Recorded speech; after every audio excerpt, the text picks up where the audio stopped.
Hello दोस्तों, आप सभी का ऑल अबाउट सोशियस में स्वागत है। और ये समाजशास्त्र की इग्नू सीरीज़ है। और जैसा कि आप सभी को पता है कि इसमें अभी हम लोग टालकट पार्सन्स के बारे में चर्चा कर रहे हैं। टालकट पार्सन्स की सामाजिक प्रणाली की अर्थात सोशल सिस्टम की जो अवधारणा है, ये आप लोग समझ सकते हैं कि हम लोग लगभग 3-4 लेक्चर्स इसी पे डिस्कस कर रहे हैं। तो कितने डिटेल में इग्नू में इस टॉपिक को डिस्कस किया गया है और हम लोग एक भी टॉपिक को मिस नहीं कर रहे हैं। इनके एक एक कॉन्सेप्ट्स को डिटेल में समझेंगे। आप लोग कहते हैं कि मैम जो भी इग्नू में क्वेश्चंस दिए गए रहते हैं उसको आप ज़रूर सॉल्व करवा दिया करिए। तो मैंने अपने पिछले लेक्चर में ये कुछ प्रश्न थे जिसको मैंने मेंशन किया था और मैंने कहा था कि इसका आंसर खुद आप लोग ढूंढिएगा, क्योंकि इससे रिलेटेड जो भी टॉपिक्स हैं उसको हम लोग ऑलरेडी डिस्कस कर चुके हैं। चाहे वो मूल्यपरक उन्मुखता की बात करें या फिर अभिप्रेरणात्मक उन्मुखता की बात करें या फिर पैटर्न्स वेरिएबल्स की बात करें जो विन्यास प्रकारांतर था, तो इन सभी के बारे में हम लोग चर्चा कर चुके थे। तो इसी बेस पे ये क्वेश्चंस थे। चलिए हम लोग इसको अब आंसर के साथ में डिस्कस कर लेते हैं। प्रश्न है कि नीचे विभिन्न प्रकार के सामाजिक व्यवहार दिए गए हैं, वे किस विन्यास प्रकारांतर से संबंधित हैं। तो यहाँ पे पैटर्न वेरिएबल्स की बात हो रही है कि किस पैटर्न वेरिएबल से कौन सा जो कथन है या सामाजिक व्यवहार है वो संबंधित है। पहला है कि स्कूल का एक अध्यापक अपने बच्चे को अतिरिक्त अंक दे देता है कि अच्छा लग रहा है, या फिर न चाहते हुए भी अच्छा चलो ठीक है जान पहचान का है और इस बच्चे को अधिक अंक दे देते हैं। तो ये भावात्मकता होती है। दूसरा है कि एक पुलिस का सिपाही जो है वो बैंक लूटकर भागते हुए खुद अपने भाई को गोली मार देता है। तो ये सामूहिक उन्मुखता होती है जो कि सामूहिकता से प्रेरित होती है। तीसरा प्रश्न है कि किसी लखपति बाप का लड़का अपने पिता की कंपनी में क्लर्क का काम कर रहा है। तो ये सार्वभौमवाद से संबंधित है। चौथा है कि किसी लिपिक के लड़की जो है वो किसी संस्था में अपनी योग्यता के आधार पर निदेशक के पद पर चुनी जाती है। तो ये अर्जित होगा। पांचवा है कि कोई विक्रेता महिला ग्राहक को रुपयों की रेजगारी देता है, अर्थात तो छुट्टा देता है या जो भी बोल सकते हैं कि चेंज देता है। तो इसको भी निर्दिष्टता में अर्थात एक हम निर्दिष्ट एक्शन के रूप में देखेंगे, ना कि इसको सार्वभौम के रूप में देखेंगे जो कि हर जगह एप्लीकेबल हो सकता है, या एक बोलेंगे नियम कानून के तहत जो हर जगह पाया जाता है उसे हम सार्वभौमवाद कहते हैं।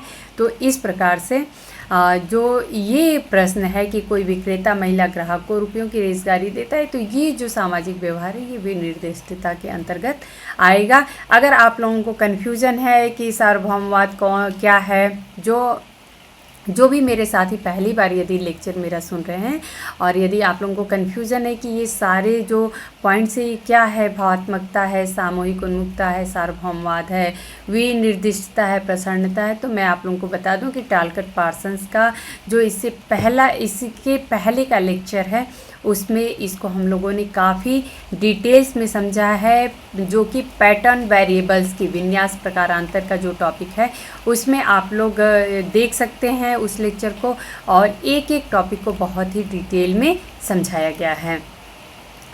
ये जो सामाजिक व्यवहार है कि दो दोस्तों के बीच नोट्स की अदला बदली हो रही है या फिर गपबाजी, तो ये प्रसन्नता का एग्जाम्पल माना जाएगा या सामाजिक व्यवहार का ये व्यवहार माना जाएगा। चलिए अब आज का हम लोग टॉपिक डिस्कस करते हैं। और आप सभी को ये पता है कि ये बहुत ही ज़्यादा इम्पॉर्टेंट टॉपिक है टालकट पार्सन से संबंधित प्रकार्यात्मक पूर्वापेक्षाएं, जिसे फंक्शनल प्री रिक्वेसिट भी कहते हैं। तो आखिर में प्रकार्यात्मक पूर्वापेक्षाएं होती क्या हैं, तो इसको हम लोग समझ लेते हैं, जो कि इग्नू में दिया गया है। मैंने उसी को मेंशन किया है, मैंने अपने मन से इसमें कुछ भी ऐड ऑन नहीं किया है। तो पार्सन्स के विचार में परिवार, अर्थव्यवस्था, शासन व्यवस्था आदि सभी व्यवस्थाओं की अपनी सीमाएं हैं, जिसे वे अपना अस्तित्व कायम रखने के लिए सदैव बनाए रखती हैं। सॉरी, आप लोगों को थोड़ा नॉइज़ आ रहा होगा, एक्चुअली बाहर में बारिश हो रही है। यहाँ कर्नाटका का थोड़ा वेदर ऐसा ही रहता है कि कभी भी बारिश हो जाती है, तो इस समय बाहर बारिश हो रही है, इसलिए थोड़ा सा डिस्टर्बेंस आप लोगों को लग रहा होगा। पार्सन्स के विचार में परिवार, अर्थव्यवस्था, शासन व्यवस्था आदि सभी जो व्यवस्थाओं की अपनी खुद सीमाएं होती हैं। जैसे परिवार है, परिवार की जो व्यवस्था होती है उसकी अपनी सीमाएं हैं, उसको हम राजनीतिक व्यवस्था या अर्थव्यवस्था से जोड़ के नहीं देख सकते हैं, तो जिससे वे अपना अस्तित्व कायम रखने के लिए बनाए रखती हैं।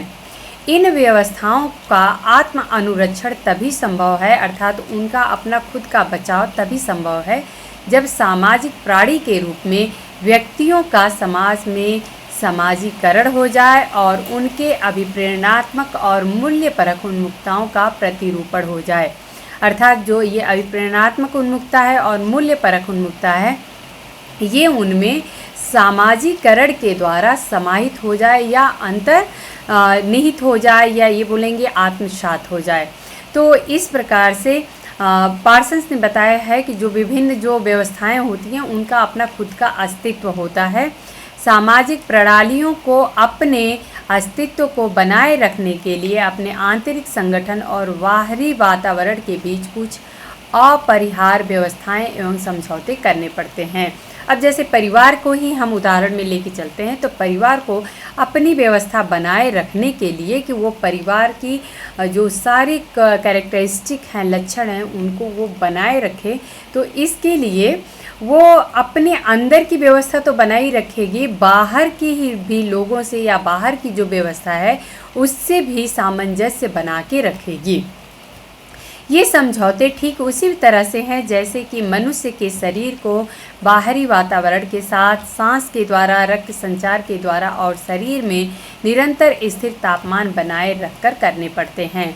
तो पार्सन्स ने इसको बायोलॉजिकली कनेक्टेड करने की कोशिश की है। चूँकि उन्होंने जीव विज्ञान पढ़ा था, तो जीव विज्ञान से इन्होंने समाजशास्त्र को जोड़ने की कोशिश की है और इन्होंने बताया है कि जो ये हमारी सामाजिक व्यवस्थाएं हैं ये किस प्रकार से अपने अस्तित्व को बनाए रखती हैं, किस प्रकार से बाहरी वातावरण से सामंजस्य या समझौते कर कर अनुकूलन की स्थिति बना के और अपने अस्तित्व को बनाती हैं।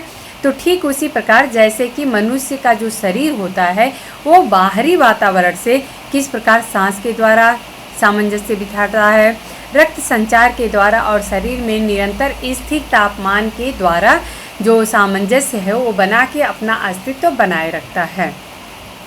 अभी जैसे मान लेते हैं कि बहुत ही ज़्यादा ठंडी हो रही है, तो फिर क्या करते हैं, हमारा जो शरीर है वो उसको सहन नहीं कर पाएगा। फिर हम जो भी ऊनी कपड़े वगैरह होते हैं उनको पहन के और बाहर का जो टेम्परेचर है अंदर के टेम्परेचर को मेंटेन करने की कोशिश करते हैं कि हमारा शरीर किस प्रकार का टेम्परेचर में मेंटेन रह सकता है। तो अंदर का तो हमारे शरीर के अंदर का अपना खुद का हम अपनी जो बोलेंगे कि सिस्टम है उसको संरक्षण करते ही करते हैं, बाहर का जो वातावरण है उससे भी हम अनुकूलन करते हैं।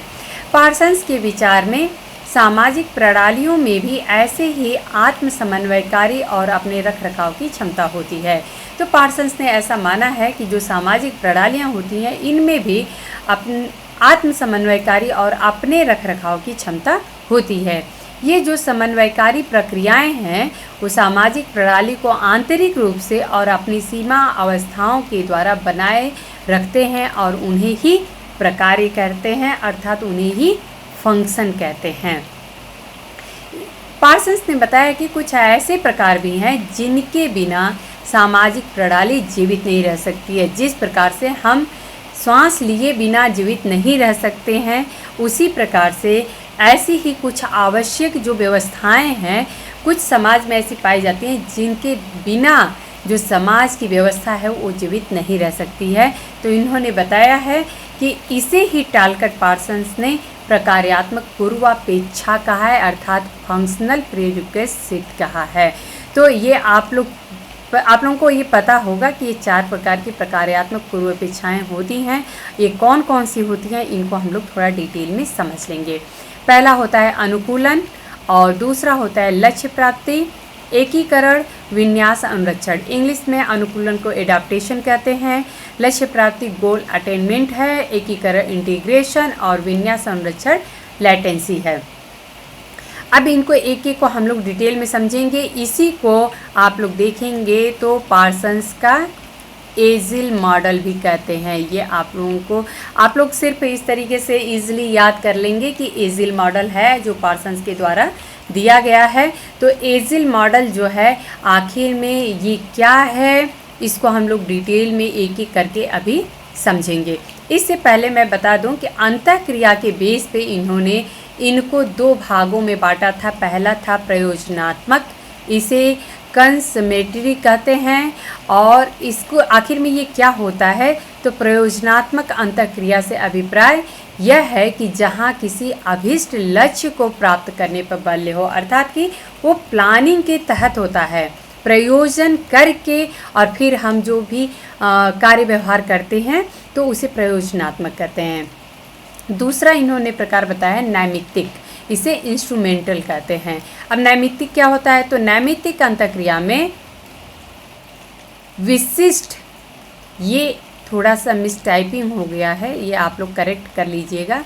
विशिष्ट लक्ष्य को प्राप्त करने में साधनों के अधिग्रहण और समामेलन पर बल होता है कि हम लक्ष्य को प्राप्त आखिर में कैसे करेंगे, तो इनके साधनों को किस प्रकार से अपनाया जाए, तो इन पे ज़्यादा बल दिया जाता है।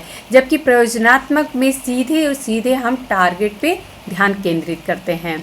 अब यहाँ पे हम लोग इनके एक एक टॉपिक को देख लेंगे। अनुकूलन, अनुकूलन जो कि अडॉप्टेशन है। अनुकूलन का मतलब है कि प्रणालियों के बाहर के संसाधनों का उत्पादन और अधिग्रहण, इसका बाहरी वातावरण और प्रणाली में वितरण करना।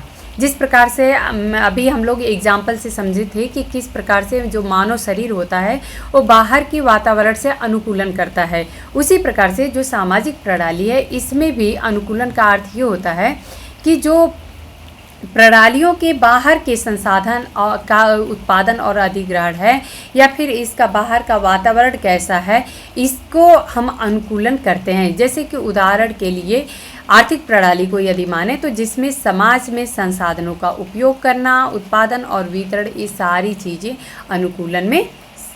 अनुकूलन का एग्जाम्पल हम मान सकते हैं या फिर अनुकूलन में इसको हम रख सकते हैं। अनुकूलन प्रणाली के बाहरी तत्वों की ओर उन्मुख होता है।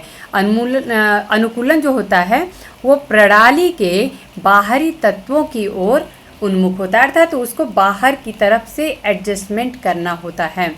तो ये इसका अब नेचर कैसा होता है, तो ये नैमित्तिक प्रकार का होता है, प्रकृति का होता है। ये ज़रूर आप लोग ध्यान रखिएगा, ये बहुत ही ज़्यादा इम्पॉर्टेंट है। ऐसा पूछा जा सकता है कि अनुकूलन का नेचर कैसा होता है, तो ये जो होता है इंस्ट्रूमेंटल या फिर नैमित्तिक होता है। इसको ज़रूर आप लोग ध्यान रखिएगा, मैं बार बार कह रही हूँ। ये पॉइंट इग्नू की बुक से मैंने लिया है और इसको आप लोग ज़रूर ध्यान रखिएगा कि अनुकूलन आखिर में किस प्रकृति का होता है, तो ये नैमित्तिक प्रकृति का होता है। और अगला हम लोग देख लेते हैं लक्ष्य प्राप्ति को। मैं इसलिए बार बार कह रही हूँ कि इसको ज़रूर ध्यान रखिएगा आप लोग, क्योंकि एग्ज़ाम्स में ऐसे ही प्रश्न पूछ दिए जाते हैं जहाँ हम लोग कन्फ्यूज हो सकते हैं। लक्ष्य प्राप्ति, गोल अटेनमेंट की बात करें तो लक्ष्य प्राप्ति में एक तो लक्ष्य के निर्धारण का समावेश होता है, दूसरे लक्ष्य की प्राप्ति के लिए सामाजिक प्रणाली के सदस्यों को अभिप्रेरित करने की आवश्यकता होती है, और तीसरी बात ये होती है कि इन लक्ष्यों को पाने के लिए सदस्यों और उनकी शक्तियों को जुटाने की आवश्यकता होती है। तो यहाँ पे देखेंगे कि जो भी चीज़ें हैं वो हमें टारगेट ओरिएंटेड दिख रहे हैं, हमें लक्ष्य की तरफ अग्रसर कर रहे हैं, उसी तरफ फोकस कर रहे हैं, केंद्रित कर रहे हैं। इसकी प्रक्रियाएं प्रयोजनात्मक होती हैं। ये सारी चीज़ें इसके अंतर्गत जो भी होती हैं वो सारी प्लान्ड होती हैं, प्लानिंग के तहत होती हैं। हालांकि इसमें बाहरी अंतःक्रिया सम्मिलित होती है। और इसका सबसे अच्छा अगर एग्जाम्पल देखा जाए तो आजकल आप लोग देख सकते हैं, जैसा कि पॉलिटिक्स में होता है कि जो भी क्रिया व्यवहार किया जाता है वो बिल्कुल लक्ष्य को टारगेट करके किया जाता है। अगला हम लोग पॉइंट देख लेते हैं एकीकरण। एकीकरण क्या होता है, इसे इंटीग्रेशन कहते हैं। एकीकरण से किसी प्रणाली में सुसंगति, एकात्मकता और समन्वय स्थापित करने में मदद मिलती है। तो एकीकरण अर्थात इंटीग्रेशन का अर्थ ही होता है कि हम एकात्मकता की भावना को वहाँ पे पाएंगे। तो किसी भी प्रणाली में सुसंगति, एकात्मकता और समन्वय स्थापित करने में मदद मिलती है। सामाजिक प्रणाली में यह प्रकार्य मुख्य रूप से सांस्कृतिक और नैतिक मूल्यों के द्वारा किया जाता है, क्योंकि जो सांस्कृतिक और नैतिक मूल्य होते हैं वो प्रत्येक व्यक्ति को एक दूसरे से जोड़ के रखते हैं और वहीं पे हमें वी फीलिंग या फिर ये बोली यूनिटी की भावना महसूस होती है। और इस तरीके से हम देखेंगे तो एक एकीकरण हमें दिखाई देता है। इसलिए सांस्कृतिक प्रणाली और इससे संबंधित संस्थाएं और आचरण एकीकरण करने वाले तत्व हैं। एकीकरण के द्वारा किसी प्रणाली में निरंतरता, समन्वय और एकात्मकता सुनिश्चित होती है तथा इससे प्रणाली को टूटने और बिखराव से बचाने में मदद मिलती है। यह प्रकार्यात्मक पूर्वापेक्षा व्यवस्था के लिए आंतरिक है और प्रयोजनात्मक प्रकृति की होती है। तो यहाँ पे आप लोगों को 2 पॉइंट जो है वो मुख्यतः इसमें देखने को मिल रहा है। पहला ये कि जो सांस्कृतिक प्रणाली और इससे संबंधित जो संस्थाएं होती हैं या फिर आचरण होते हैं, ये एकीकरण करने वाले तत्व हैं। तो पहला पॉइंट ये हो गया। और दूसरा ये है कि ये जो प्रकार्यात्मक पूर्वापेक्षा है ये व्यवस्था के लिए आंतरिक है, अर्थात उस व्यवस्था में खुद ही पाई जाती है, ना कि बाहर से ली जाती है, और ये प्रयोजनात्मक प्रकृति की होती है। तो ये आप लोग ध्यान रखिएगा। अब विन्यास अनुरक्षण की बात कर लेते हैं। लेटेंसी आखिर में क्या होती है? तो पार्सन से कहा है कि यह सामाजिक प्रणाली में उसके तत्वों की अभिप्रेरणात्मक ऊर्जा का संग्रह, संगठन और अनुरक्षण करती है। इसके मुख्य प्रकार जो है वो प्रणाली के अंदर विन्यास, अनुरक्षण और तनाव प्रबंध का होता है। कि अगर मान लेते हैं कि किसी सोशल सिस्टम में या व्यवस्था में कुछ इस प्रकार का तनाव सा कहीं दिख रहा है तो उसमें सामंजस्य कैसे बनाया जाए, ये विन्यास अनुरक्षण का काम होता है। अर्थात जैसे एक बोलेंगे मेंटेनेंस का काम करना। जैसे अगर एक बहुत ही सिंपल सा एग्जांपल ले लें कि हम अगर एक साइकिल ही है और उसको हम सिर्फ चलाते रहें, उसमें ऑयल वगैरह न दें, तो फिर वो कहीं ना कहीं एक रस्ट लग जाएगा और साइकिल जो है वो प्रॉपर तरीके से नहीं चल पाएगी। तो उसी प्रकार से अगर हम सोशल सिस्टम की बात करें तो यहाँ पे देखेंगे कि यहाँ पे भी बहुत ऐसे सिचुएशन आते हैं कि समाज में तनाव की स्थिति कभी आ जाती है या उथल पुथल की स्थिति आती है। तो ये जो विन्यास अनुरक्षण है ये उसको मेंटेनेंस या उसको बचाने का कार्य करता है। यह प्रकार सामाजिक प्रणाली के सदस्यों के समाजीकरण की प्रक्रिया के द्वारा किया जाता है। तो ये पॉइंट आप लोग ज़रूर याद रखिएगा कि जो विन्यास अनुरक्षण का कार्य है ये सामाजिक प्रणाली के सदस्यों के समाजीकरण के द्वारा ही किया जाता है। समाजीकरण की प्रक्रिया इस सामाजिक प्रणाली के विशिष्ट प्रतीकों, मूल्यों, रुचियों और आदतों को अपनाने में सहायता करती है। आप लोगों को ऐसा दिखेगा कि जब भी अगर मान लेते हैं किसी विशिष्ट प्रतीक की बात कर लें, या जैसे अगर हम बात करें अपने भारत के राष्ट्रीय ध्वज की बात करें, तो उसको देखते ही भारत के किसी कोने में कोई हो, एक जो देश के प्रति अपने जो एक फीलिंग आती है वो दिखाई देती है। तो इस प्रकार से एक यूनिटी की फीलिंग आ जाती है कि हम सभी भारतीय हैं, हम सभी भारतीय एक हैं। तो इस प्रकार से देखा जाए तो जो हमें ये तनाव प्रबंध से विन्यास अनुरक्षण जो तनाव प्रबंध की बात की जा रही है कि तनाव प्रबंध का भी काम करती है, तो इसी प्रकार से वो कार्य करती है कि विशिष्ट प्रतीकों, मूल्यों और रुचियों या फिर आदतों को अपनाने में भी ये सहायता करती है। अब अगर यहाँ तक भी आप लोगों को कुछ डाउट रहा हो कि इतना सब कुछ तो समझ गए बट कुछ भी क्लियर नहीं हो रहा है, तो यहाँ पे इग्नू में एक तालिका दिया गया है, उसको मैंने यहाँ पे मेंशन किया है। इसके साथ इसमें एग्जाम्पल भी दिया गया है।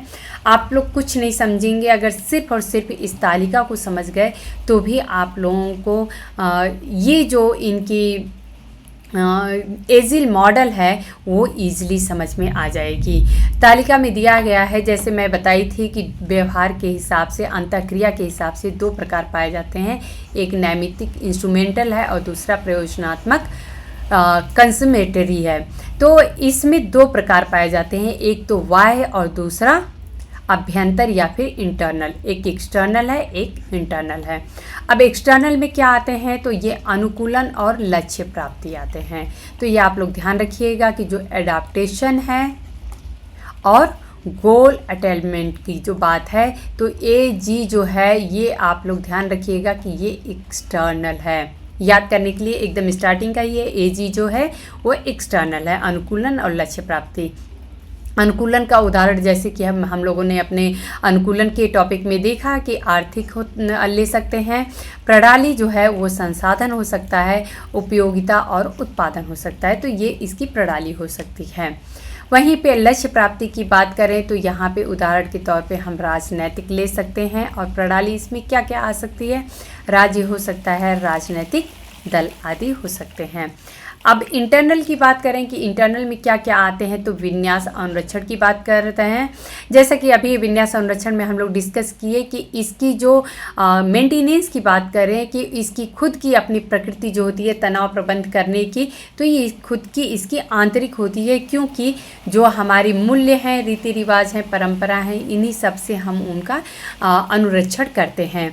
तो इस प्रकार से उदाहरण के तौर पे हम परिवार ले सकते हैं, और इसके अंतर्गत सामाजिकरण, शिक्षा आदि ये सब मान सकते हैं। एकीकरण की बात करें तो इसमें आप लोग समझ चुके हैं कि उदाहरण में हम सांस्कृतिक ले सकते हैं। जो सांस्कृतिक व्यवस्था होती है वो एकीकरण करने में काफ़ी ज़्यादा योगदान देती है। और अगर हम प्रणाली की बात करें तो इसमें हम धर्म ले सकते हैं या फिर कोई विचारधारा ले सकते हैं।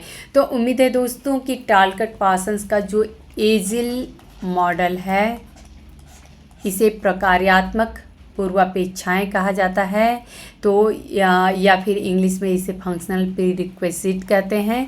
तो ये जो टॉपिक है वो आप लोगों को अच्छे से क्लियर हो गया होगा। और यदि आप लोगों को मेरा लेक्चर पसंद आता है, मेरा पढ़ाने का तरीका पसंद आता है, तो आप लोग लाइक किया करिए, कमेंट करके हमें बताया करिए, अपने दोस्तों में शेयर किया करिए। धन्यवाद।